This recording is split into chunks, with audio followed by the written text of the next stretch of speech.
Bismillahirrahmanirrahim. Assalamualaikum warahmatullahi wabarakatuh. Di kesempatan kali ini izinkanlah saya menyampaikan satu topik kajian subuh kita, yakni tentang merdeka dari kemelekatan hati. Kenapa topik ini penting untuk disampaikan? Karena topik ini menjadi salah satu upaya kita untuk melakukan purifikasi atau melakukan permurnian tauhid kita kepada Allah Subhanahu wa Ta'ala. Dan bisa jadi faktor kemelekatan ini yang membuat mengapa seseorang itu merasa tidak tenang dalam kehidupannya, merasa sering gelisah dalam menatap hari-harinya.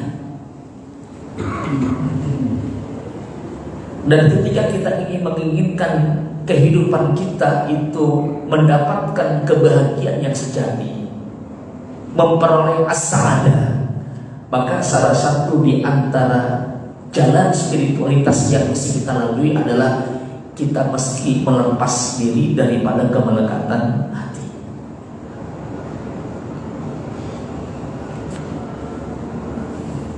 Di dalam Al-Quran Allah Subhanahu wa Ta'ala berfirman dalam surah Al-Imran ayat yang ke-14,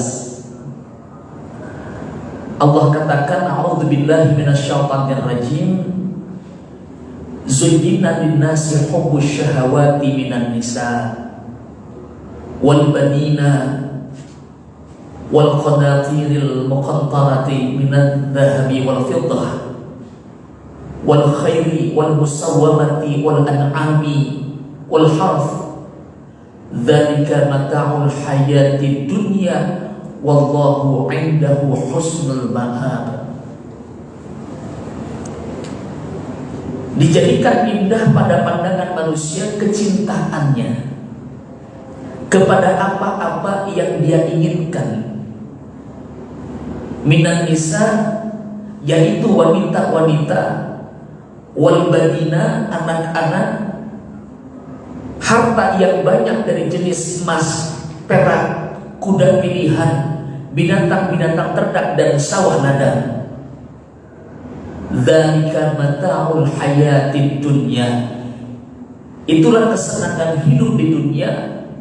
Wallahu 'indahu husnul ma'ab, dan di sisi Allah lah tempat kembali yang baik.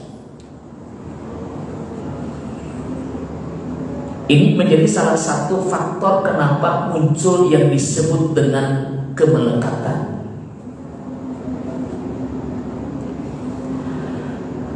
Maka ciri orang-orang yang memiliki kemelekatan yang berlebihan,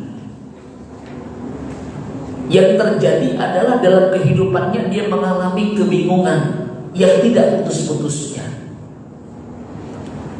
kehidupan yang tidak ada ujungnya. Dia merasa terlalu disibukkan dengan kehidupan dunianya.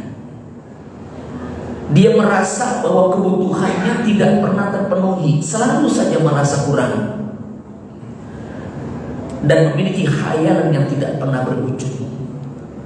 Maka salah satu di antara faktor yang menyebabkan mengapa seseorang tidak mampu merasakan kebahagiaan dalam kehidupannya, salah satu penyebabnya yang disebut dengan kemelekatan.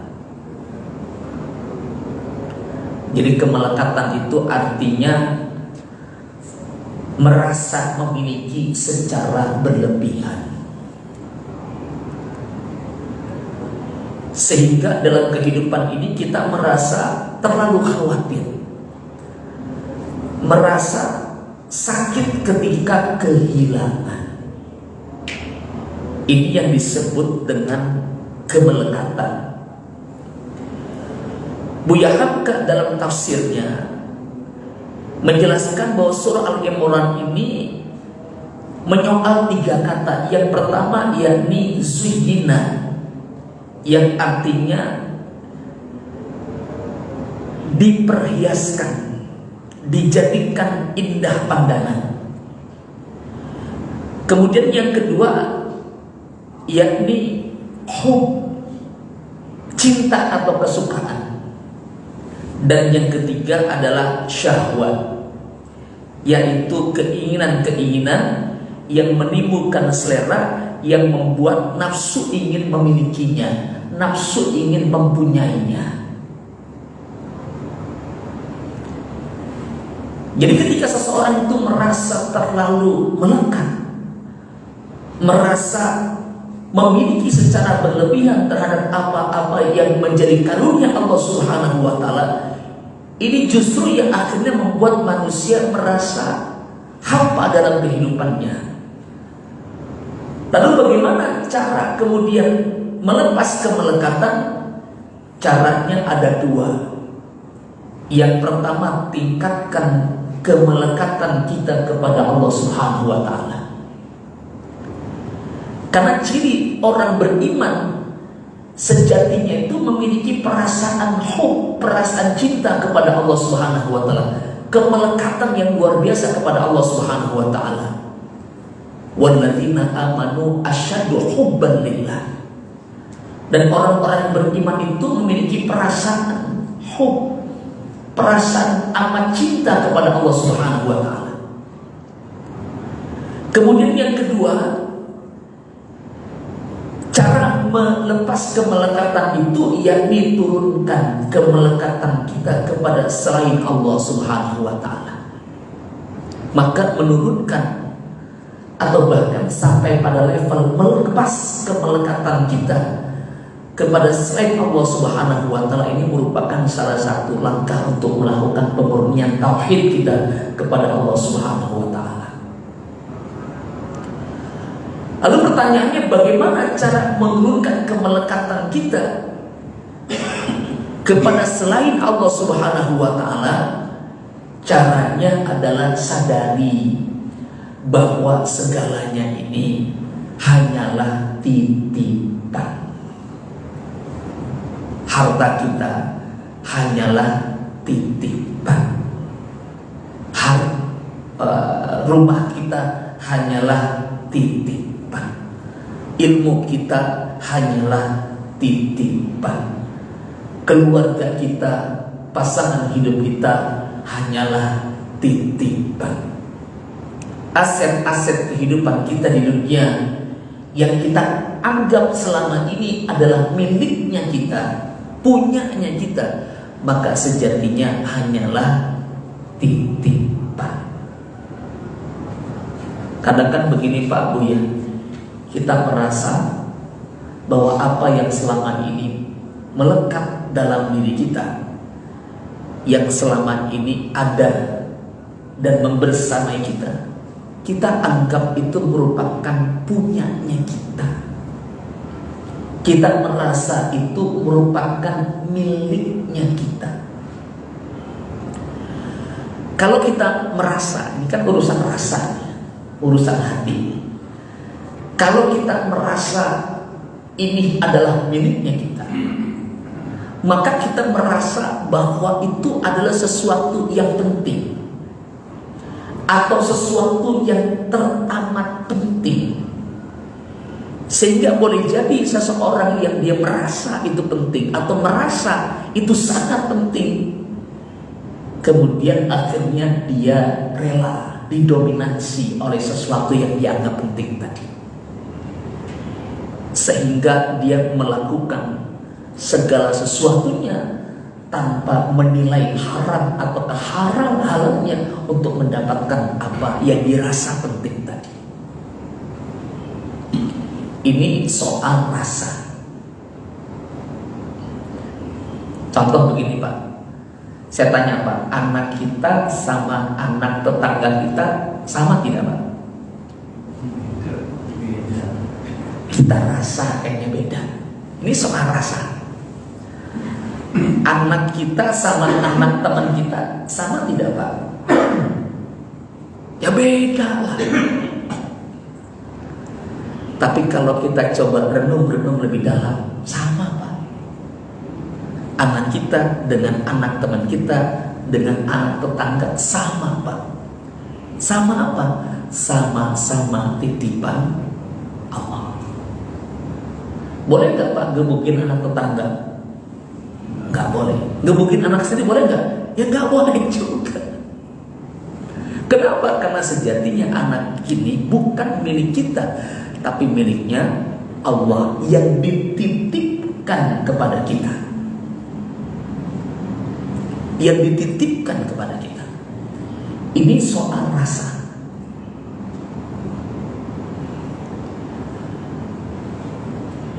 Ada satu profesi, satu pekerjaan yang setiap harinya mendapatkan titipan,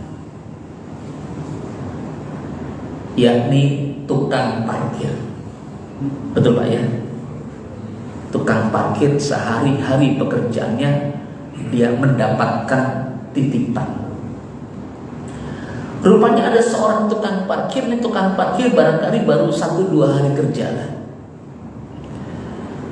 Lalu kemudian dia menyombongkan dirinya di hadapan banyak orang.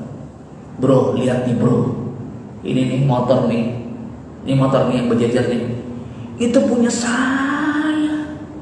Itu tuh mobil ini mobil nih, itu punya saya.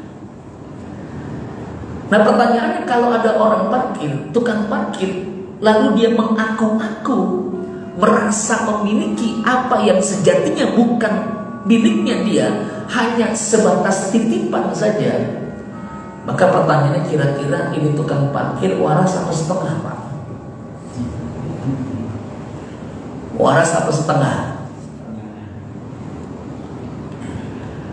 Nah di sore hari ketika sang pemilik mengambil kembali motor titipannya, mengambil kembali mobil titipannya, lalu kemudian si tukang parkir marah-marah. Dia bilang begini, mobil saya mau dibawa kemana? Motor saya mau dibawa lari kemana? Lalu kemudian ketika dia hilang, merasa kehilangan soal rasa, lalu dia menangis sejadi-jadinya. Maka pertanyaannya, kira-kira ini tukang parkir waras apa setengah Pak? Ini sudah seperempat kali ya. Kadang-kadang boleh jadi dalam hidup ini kita tidak waras ya secara spiritual. Tidak waras itu kenapa? Karena kita merasa memiliki sesuatu yang sebetulnya sejatinya bukan milik kita. Sehingga kita mesti merasa terlalu kehilangan. Kita merasa terlalu menderita ketika kemudian melepas itu semua. Ini yang disebut dengan kemelekatan. Ini yang disebut dengan kemelekatan. Lalu apa indikator bahwa kita sudah merdeka daripada kemelekatan hati kita terhadap syahwat dunia tadi, terhadap apa yang kita cintai tadi, terhadap apa yang dianggap sebagai perhiasan dunia tadi? Indikator yang paling sederhana apa? Ketika mendapatkan anugerah dari Allah dan ketika mendapatkan musibah dari Allah, rasanya sama. Rasanya sama. Ketika mendapatkan income 1 miliar dengan kehilangan uang 1 miliar, rasanya sama. Ini soal rasa. Ketika kemudian dapat rezeki nomplok 100 juta dengan ketipu 100 juta, rasanya sama. Berarti kalau sudah punya rasa yang sama tadi, berarti dia sudah mampu melepas kemelekatan dia terhadap apa-apa yang sejatinya merupakan titipan dan anugerah dari Allah. Dan untuk mendapatkan rasanya sama itu nggak bisa hanya sebatas teori, tapi seseorang harus mengalami personal experience, harus mengalami proses dalam kehidupannya. Baru dia akan mencapai level di mana dia mendapatkan anugerah dari Allah ataupun mendapatkan musibah dari Allah, rasanya sama. Kenapa? karena anugerah dan musibah itu merupakan ketetapan dari Allah. Hadirin mukarramin rahimakumullah, jamaah salat subuh yang dimuliakan Allah. Di dalam Al-Quran Allah Subhanahu wa Ta'ala berfirman, lillahi ma fis samawati wa ma fil ardh. Kepunyaan Allah lah, milik Allah lah segala apa-apa yang ada di langit dan apa-apa yang ada di bumi. Berarti sejatinya istri kita, anak kita, harta kita, kendaraan kita itu milik siapa, Pak? Milik Allah. Jangankan itu semua, bahkan diri kita, mata kita, hidung kita, telinga kita, tubuh kita, jantung kita, paru kita, milik siapa, Pak? Miliknya Allah. Kita nggak punya apa-apa sebetulnya, cuma mendapatkan titipan saja dari Allah. Lalu bagaimana cara kita merawat titipan dari Allah, anugerah dari Allah ini? Yang pertama, Allah menitipkan kepada kita dunia. Lalu bagaimana sikap kita terhadap dunia agar kita mampu melepas kemelekatan kita terhadap dunia? Maka sikap kita terhadap dunia, sejatinya dunia ini diciptakan untuk melayani kita dan bukan memperbudak kita. Karena banyak manusia yang kemudian ketika hidupnya orientasinya bukan karena Allah, bukan untuk Allah, dan dia tidak mampu menghadirkan Allah dalam setiap aktivitasnya, maka akhirnya dia merasa dalam kehidupan ini dia mengalami kesibukan yang tidak ada ujungnya. Kenapa? Karena dia sudah memiliki kemelekatan yang amat sangat terhadap dunia. Jadi bukan dia menggunakan dunia itu untuk melayani dirinya, tapi justru akhirnya dia diperbudak untuk melayani kehidupan dunianya. Maka cara merawat titipan dunia sebagai anugerah, sebagai karunia dari Allah Subhanahu wa Ta'ala, yakni sering-seringlah mengingat kematian. Kalau kita ingat-ingat kematian, Pak, maka kita akan semakin punya kesadaran bahwa semua ini cuma titipan. Ada orang yang dalam kehidupan dunianya itu yang jadi chemistry-nya adalah harta, sehingga dia merasa bahwa dirinya berhasil dalam kehidupannya ketika memiliki keberlimpahan harta. Dia kejar terus kenikmatan dan keberlimpahan harta yang tidak diorientasikan untuk kepentingan ubudiyah, kepentingan ibadah. Dan ketika dia sadar dan ingat akan kematian, bahwa ujung berkaitan dengan harta itu, ketika seorang meninggal dunia, maka dipaksa oleh Allah untuk melepas hartanya. Ada nggak orang meninggal dunia bawa harta? Jangankan bawa harta, Pak, ya, payung aja, Pak, payung, Pak, udah dibawa ke kuburan, dibawa pulang lagi. Jangankan bawa emas jam tangan Rolex gitu ya, tikar pandan aja, Pak, tikar dibawa pulang lagi. Ternyata bukan harta yang akan menemani kita di kubur.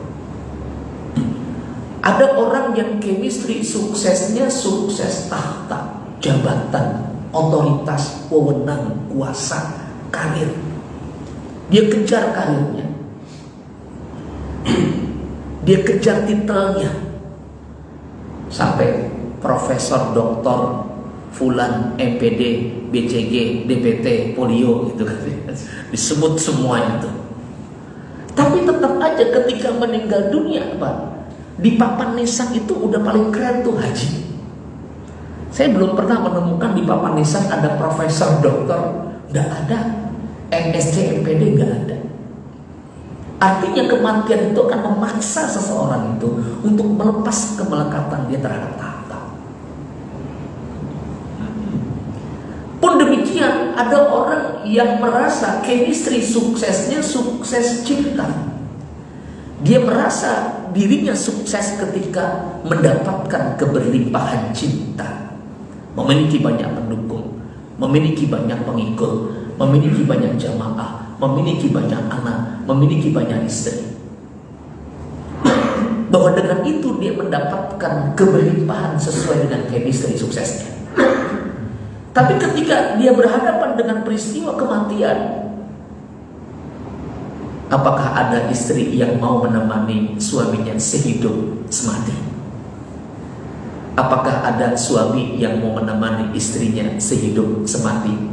Setahu saya tidak ada cinta sehidup semati, yang ada cinta sehidup tapi tak semati. Pada akhirnya kemudian tidak akan ada yang menemani kita. Kita punya pengikut, kita punya murid, kita punya jamaah, kita punya anak, kita punya istri. Ketika kita berada di alam kubur, kita mesti melepas kemelekatan itu. Pada akhirnya akan melepas kemelekatan itu. Maka ketika kemudian kita sering-sering mengingat kematian, bahwa kita akan sadar bahwa sejatinya kita ini adalah ciptaan Allah, kita ini adalah hambanya Allah, dan pada akhirnya kita kembali kepada Allah. Ini yang pertama, dunia. Kemudian yang kedua, Allah menitipkan kepada kita waktu. Waktu ini merupakan aset penting, aset yang berharga dalam kehidupan kita. Para ulama mengatakan al-waktu wal haya. Waktu adalah kehidupan itu sendiri. Orang-orang barat mengatakan time is money. Waktu adalah uang.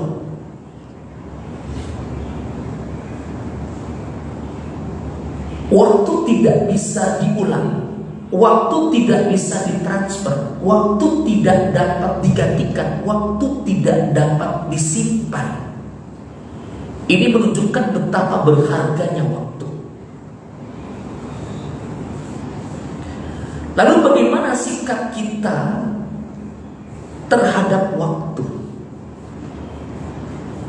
Jangan menyesal waktu yang sudah berlalu, dan jangan mengkhawatirkan waktu yang akan datang. Dan terimalah kondisi kita saat ini. Itu cara kita menyikapi waktu.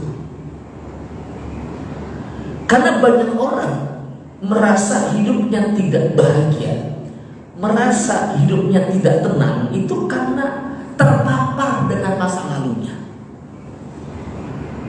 Terpapar dengan masa lalunya. Wah, dulu saya waktu masih muda mah enak banget. Waktu masih muda makan ini makan itu boleh. Nah sekarang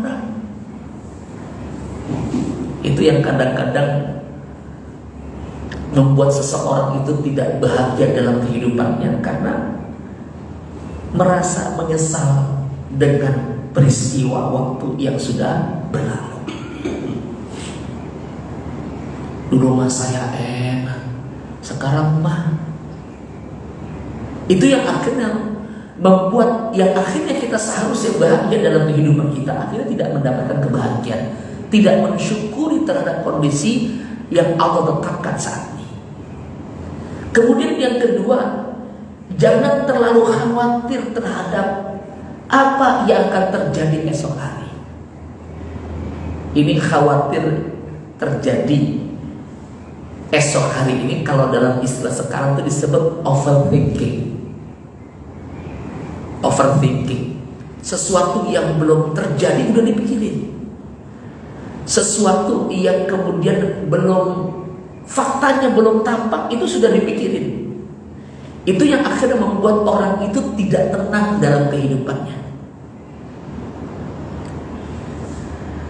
Lalu bagaimana cara merawat titipan Allah waktu ini? Cara merawat titipan Allah ini yakni tahu tentang skala prioritas. Bagaimana skala prioritas kita sebagai orang yang beriman? Sibukkan diri kita dengan hal yang wajib dan yang sunnah. Tinggalkan yang makruh. Campakkan yang haram.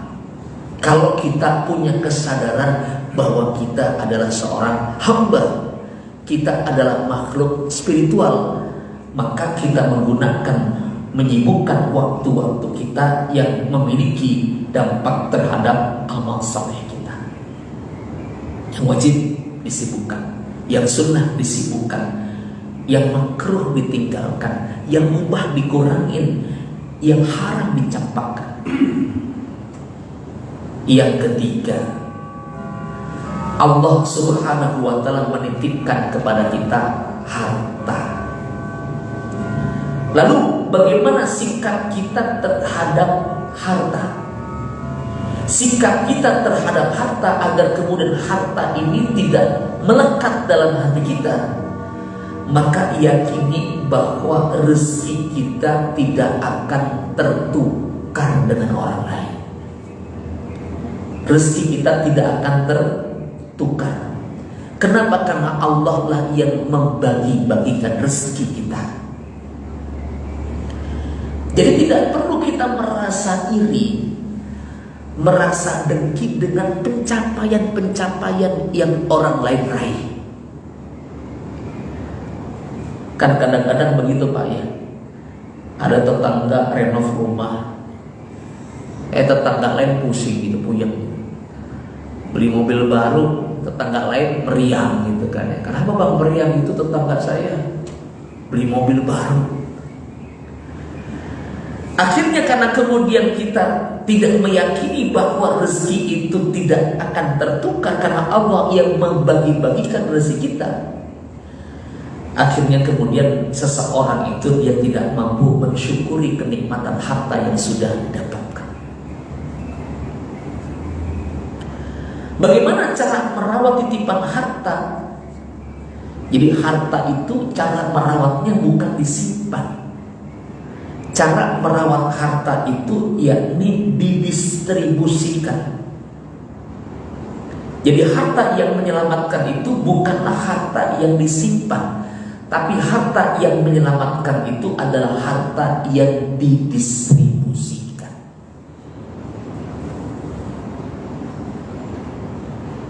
Contoh begini Pak, kadang suami ini dia merasa bahwa rezekinya dia dari Allah itu adalah rezeki yang diperuntukkan untuknya.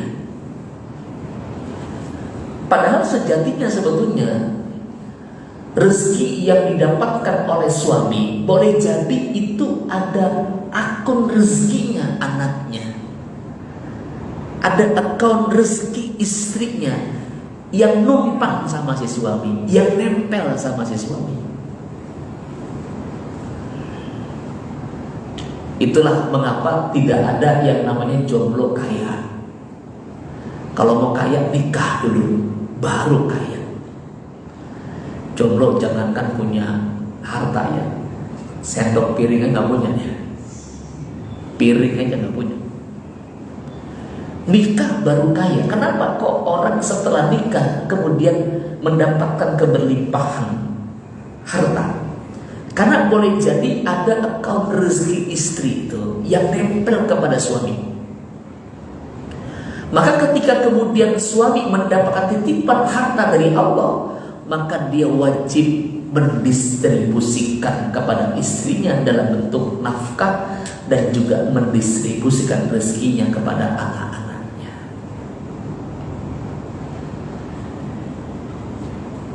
Ini cara merawat titipan harta. Kalau guru saya bilang begini, ukurannya apa? Kalau seseorang itu sudah berhasil melepas kemelekatan hatinya terhadap harta, ukuran rasionalnya gimana? Ukuran rasionalnya itu adalah 35-65. Jadi kalau seseorang itu punya uang misalkan 100 juta, lalu kemudian postur budgetnya itu kira-kira untuk dirinya berapa, untuk Allah berapa. Contoh Pak, misalnya Bapak punya uang 100 juta Pak, seandainya punya uang 100 juta, kira-kira bakal digunakan buat apa Pak?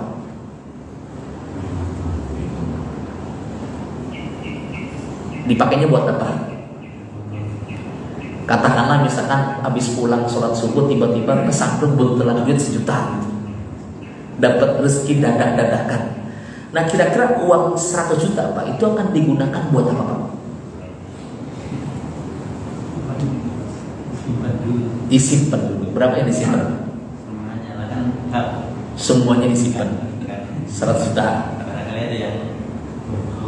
Oh sudah diumumin Pak, di mana-mana nggak ada yang ngaku Pak.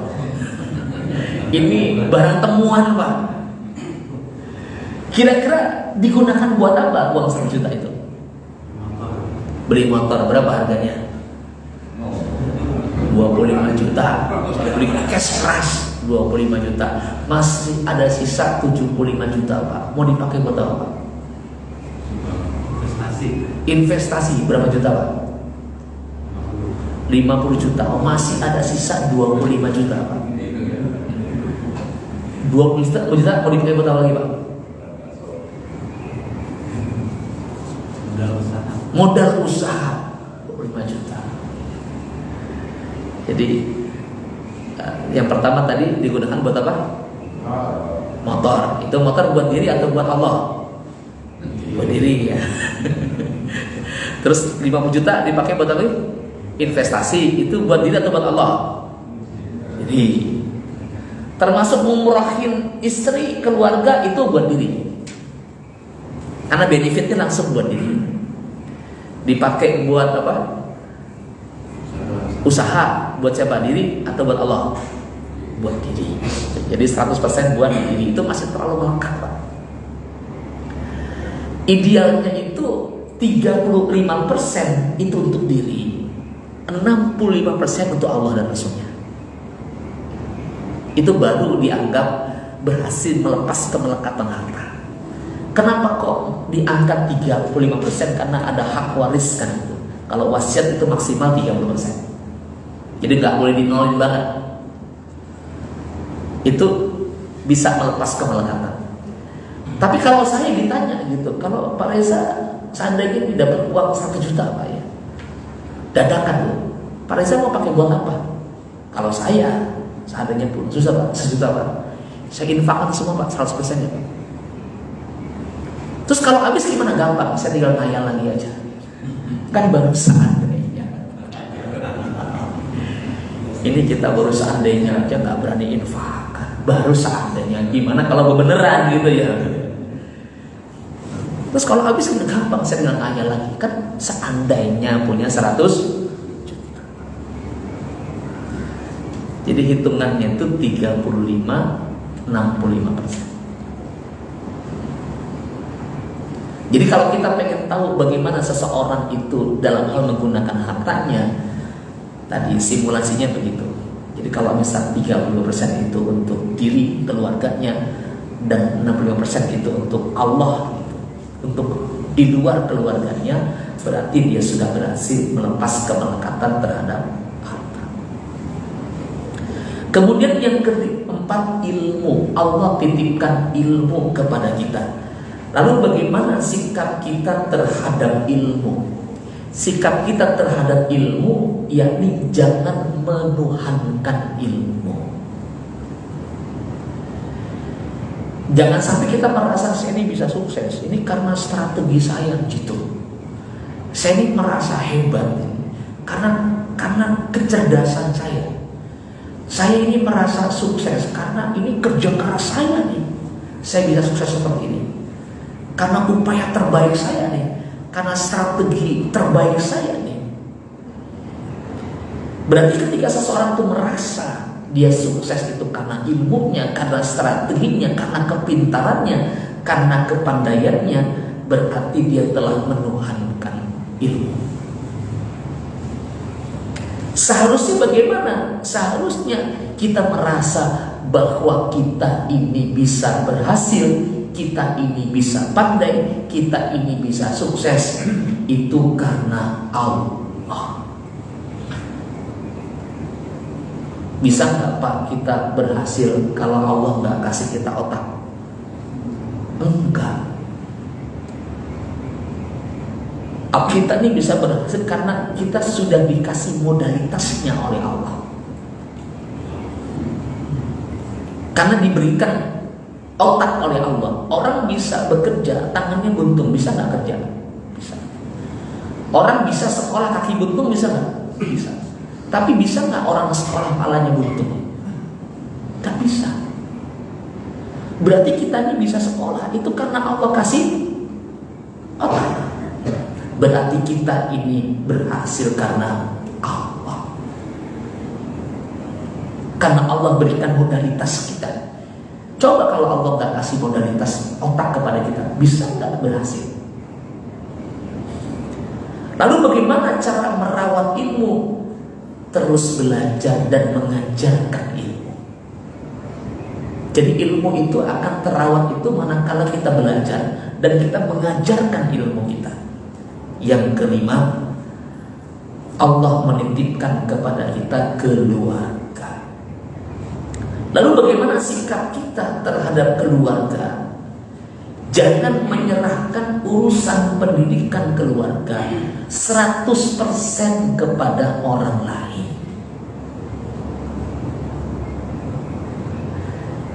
Jadi jangan sampai Allah menitipkan kita anak, dititipkan Allah kita anak, dititipin lagi 100% ke orang lain.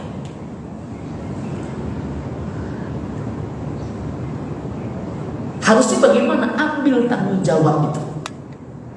Ambil tanggung jawab itu. Kalaupun misalkan anak kita disekolahkan, misalkan di lembaga pendidikan, itu hanya sebatas support system aja. Tapi jangan menyerahkan 100%. Seolah-olah urusan anak ini diselesaikan di lembaga pendidikan, lantaran orang tua tidak mengambil tanggung jawab pendidikan terhadap anak-anaknya. Nah, bagaimana cara merawat titipan keluarga? Saling menumbuhkan menjadi pribadi yang soleh sesuai dengan potensi terbaik anggota keluarga kita masing-masing. Jadi bagaimana bisa saling bertumbuh dalam kesolehannya, saling bertumbuh dalam kehebatannya sesuai dengan potensi yang kita miliki bersama dengan anggota keluarga kita. Baik, demikian 5 titipan yang Allah berikan kepada kita, dan bagaimana cara kita menyikapi titipan Allah tadi, dan bagaimana cara kita merawat titipan yang Allah berikan tadi tanpa harus kemudian kita terjebak dalam kemelekatan hati kita yang akhirnya membuat kita tidak mampu mencintai Allah Subhanahu wa Ta'ala karena kemelekatan yang amat sangat terhadap selain Allah Subhanahu wa Ta'ala. Mudah-mudahan apa yang saya sampaikan ini ada manfaatnya. Hadanallahu wa iyyakum ajmain wa afa minkum. Wassalamualaikum warahmatullahi wabarakatuh.